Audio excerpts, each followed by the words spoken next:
Hi there. Now this is a travel camera which I have owned since about 2012, but the model in my hand is actually a little bit older than that.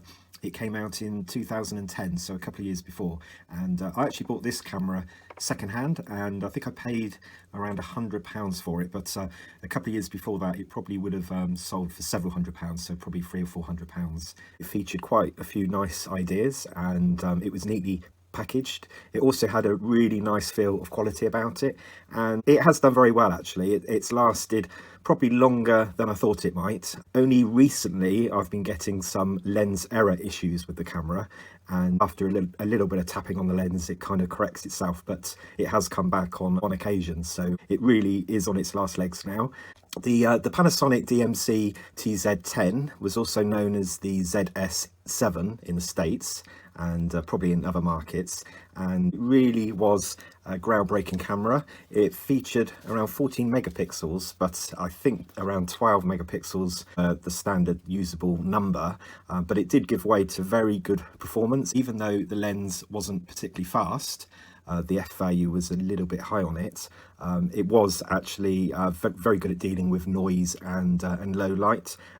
Now let's take a look at the back of the camera. One thing that makes this camera less usable as a travel camera, although that's the market it is in, is that it doesn't have a viewfinder, be it an optical viewfinder or an electronic viewfinder. Now this isn't a problem in most shots that you're going to take, because you can cope quite well with the main screen here, but it would have been a nice thing to have had, but obviously that would have made the camera probably a little bit more expensive and a little bit more bulky as well. So what it kind of hides in such a small frame like this, and for the time, for when it came out, is this 12 times optical zoom, and you could obviously go higher than the zoom on here if you combined it with the digital zoom, but obviously you're going to lose some detail if you go down that route. So having a look at the camera, and what might stand out to the observer that hasn't seen one like this before, is it had a GPS sensor built into it. So in the actual data for each image that you took, it would actually store some information based on where the picture was actually taken. Now that would have only happened if you had the GPS mode selected and switched on, and it is slightly draining on power, but I've never had a particular problem with it draining the battery too much, and I did leave it on the whole time, so all my pictures have got the GPS data as part of the EXIF data. So when you go into sort of properties for the picture, you can see the data in there. And if we move along here, you can see it's also got stereo mics as well, which is quite good, and it made it quite a nice camera for recording sort of outdoor stuff and trying to capture the kind of realism of the sound around you, and not a bad camera actually for using at sort of concerts, especially sort of outdoor concerts and things. And one of my videos on my channel, which I'll link to from this video, was filmed with this camera, and I was standing quite a long way from where the performance was happening. It played really well actually, and it's quite a punchy, nice kind of clean video. The video that it takes isn't the standard HD that we're kind of used to now, and we've obviously moved away from that with 4K. So the 1080p video is quite standard, but this camera did support it. So this camera supports 720. So that was kind of the initial HD sort of tag, was the 720p. It really is a good usable video, in that the video size isn't too bad because it's using this new compression, this new codec, the AVC HD, and because it's only 720p, the file sizes aren't too bad. And at the time actually it was a little bit tricky to perhaps view some of these videos, but now it's quite a well-known and available codec, and you can play back videos quite easy on various different players that you might have on your computers. So let's have a look at the back here. What really makes this camera stand out is that it was still made in Japan, and that was going back to 2010, and it's got the model number on the back here. Now some of the reviews that were made at the time when this camera came out, they sort of commented that this kind of flap here wasn't very sturdy, and it was probably liable to break at some point, but no problems at all with that. So that was probably a false thing, because the rest of the camera is metal, and then you've got this sort of plastic cover. I guess people probably thought, oh, it's not gonna hold, it's not gonna last, but it was fine. Now you've got a proprietary battery, so these probably getting a little bit harder to source, particularly genuine ones probably cost you a little bit more now. OEM ones are out there, and in my experience they've never lasted quite as long as the standard sort of Panasonic ones. So you do have to take the battery out to charge it, and I'll show you why. Because on here you've only got a couple of ports, port for HDMI, like a mini HDMI, so there's no power going into the camera, so you do have to take the battery out. So that's, you know, it's a pain, but you don't have to take it out too often. The battery can stay in there for quite a while. And then you've got a little clip there holding the battery in. Here is the SD card. So this obviously accepted the standard size. I've got an adapter with a 64GB card in there, so that's quite readable and quite usable, and you'll get thousands and thousands of pictures on that. We've got the nice sort of dial here, and it's in a nice location, and not really prone to being knocked too much, and it will be obvious when you go to take a picture if you have knocked it. So it's nice that it's a good sort of size, and it sort of has a nice action to it. It's got the standard intelligent auto mode from Panasonic, and this is the mode that I've just used the whole time.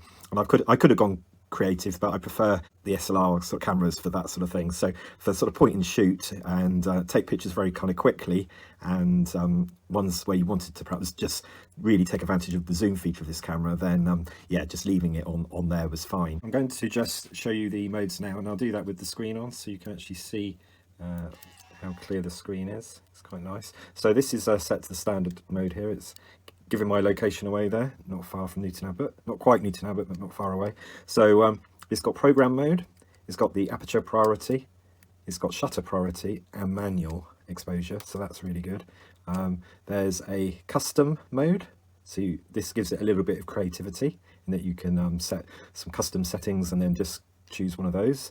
And you've got two scene modes, that is what these are, and then you've got a standard scene mode for selecting, so quite powerful, and a clipboard of which my memory is full internally.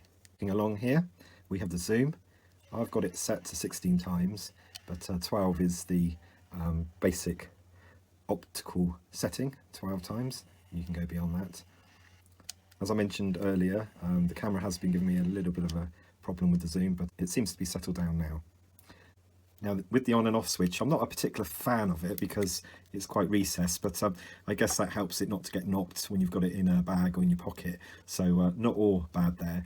It just feels like it's slightly out of keeping with the rest of the camera. Having said that, this one on this side is a similar style, so this is the camera mode and playback mode. And if you're wondering what this is here, this is the video mode. It's kind of a shortcut, so it takes you straight to recording video, so you don't have any funny key combinations, or where in some cameras you have to go through a menu system to select the right camera mode to then shoot video. So this is instantaneous, so that's really good. Let's just fire that up, just show you. And you can see it's now recording, and it's doing a clip of 30 minutes. But obviously when you're recording stuff, you're going to take lots of different clips and put them all together. It's got Panasonic's image stabilization, which works reasonably well actually on this camera. I've not had too many issues with that. It's always given me good sharp pictures. And we have an exposure button there, but that's only if you've got it into the right setting. There you go. You can see it coming up here. You can change that. So looking at the rest of the camera, there's a flash mode, so you can make it just do standard auto red eye, force flash on, etc, etc. So I won't go through there. And you can take your own timer shots as well, so there's a timer. There's a macro mode as well, and there's a exposure mode there, so we can make things quite bright. Which I'm going to turn it down because my battery's a little bit flat on this. So there's other things on here which it will do. It's got a display, and you can remove all the clutter if you don't want it. You can have your rule of thirds to help you compose your shots, and then everything is on there. And it looks like I'm actually taking 5 megapixel shots in that mode. Let's go back to here and see what it says. 12. There you go, back up to 12. So there's a quick menu, and this allows the GPS setting to be selected, as well as burst mode, shooting, picture size, so that's the quality of your images. You've got record video as well, so motion JPEG, old school stuff.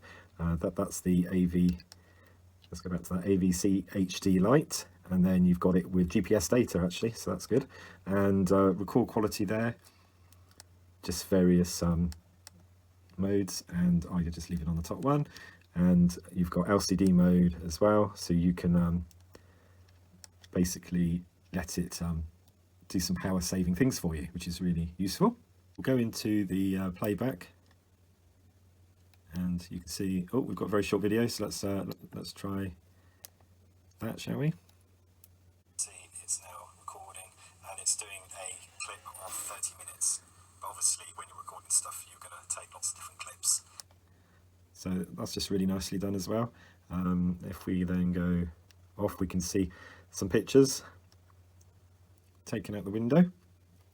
All in all, a very nice camera, a nice looking camera. The things to look out for on these cameras, they do seem to suck in a bit of dust. You can see that sometimes in the actual pictures that you take. Always good to put these into a decent camera bag, because they can draw in the dust, which is not very useful. And I think that might contribute as well to some of the issues with the zoom. With this age of camera, and you can see actually a little bit of marking in there. With this age of camera, I would say that if you're looking to get one, then that's probably going to be your weakest point. So the lens is probably something you really need to check out. And with a lot of cameras, if you don't power them up every so often, sort of a couple of years, then things will get more kind of sticky. So the mechanisms are all lubricated, aren't they, with sort of very fine oils and things, and that goes with a lot of cameras. So then you might have sort of issues with the zoom lens. So with this camera, that would be my main negative about it. The only other thing is just be careful with OEM batteries, because I've sort of done a bit of traveling, and I've had a pocket of sort of 2 or 3 different batteries, and I've been caught out on a couple of occasions by the OEM batteries, because they appear to show charge and they seem to charge up fine, but then they can just go out on you, so they can just give up the ghost, go totally dead, and then you're kind of stuck, because unlike some of the sort of Fuji cameras and things that use standard batteries, AA batteries, you are really stuck here, and you really do need to be sure that your backup batteries are going to be there for you and they're going to work. So yeah, for a camera in my hand now that I've owned for over 10 years, and I've used it a lot, so this has really been my backup camera, and it's had more use, it's taken more pictures than my SLR camera, so it really has served well. And I would still carry something like this. It's always nice to have the decent lens. You've always got a smartphone with you as well, so you've got a certain backup plan. And if you've got a really new modern smartphone, then they are very capable of taking some really good pictures. But I've always liked having a decent optical zoom. You know, it really is very important to me. Here is illustrating the Leica part of the camera, so the Leica lens, and this was something, it was a bit of a fad really for Panasonic. So they had bigger cameras than this that weren't really sort of total travel cameras, but they were certainly capable cameras that came out, and they were like bridge cameras. So they kind of started the trend of the Leica sort of licensed lens, essentially. Not particularly marked too badly. It had started its life out travelling around Australia, so when I bought the camera, the person I bought it from had used it extensively for Australia, so it didn't stop working then, given the sort of dust and heat that it would have seen. So yeah, a very dependable camera from the time. Not sure I would be using one now. You know, really depending on one to take out with me traveling. I think I'd look for something more modern, and I did get a similar camera to this, but it was a later model. So this is a CCD based camera, obviously old school, and I did get hold of a Panasonic one with the CMOS chips, and they're okay, but the image quality, I just wasn't happy, you know, and I seemed to take a lot more out of focus, blurry sort of pictures with it. So I did just go back to using this one. It's worked really, really well. Some of the other things I could mention that it's got is it's one of the early sort of cameras that really nailed the face detection, and it is very, very good. What it can do is it can recognize certain people and people's faces. So when you're taking pictures out and about and you're in a busy kind of area, as long as it recognises the most common sort of faces, it will concentrate on getting that part of the photo focused for you. So that was really, really nice. I think that's it really. That kind of sums up my experience with it. And I'll stick a few pictures and things to the end of this video for you, and they will be ones from this camera, and let you decide if it was a bit of a groundbreaking, compact, massive kind of zoom travel camera that came out from Panasonic at the time, and it really started a trend for this sort of shape and look. And yeah, it does look a nice camera. It still looks a nice camera even now. Well, thank you for watching, and I will make some more videos in the future. Please subscribe and leave some comments, please.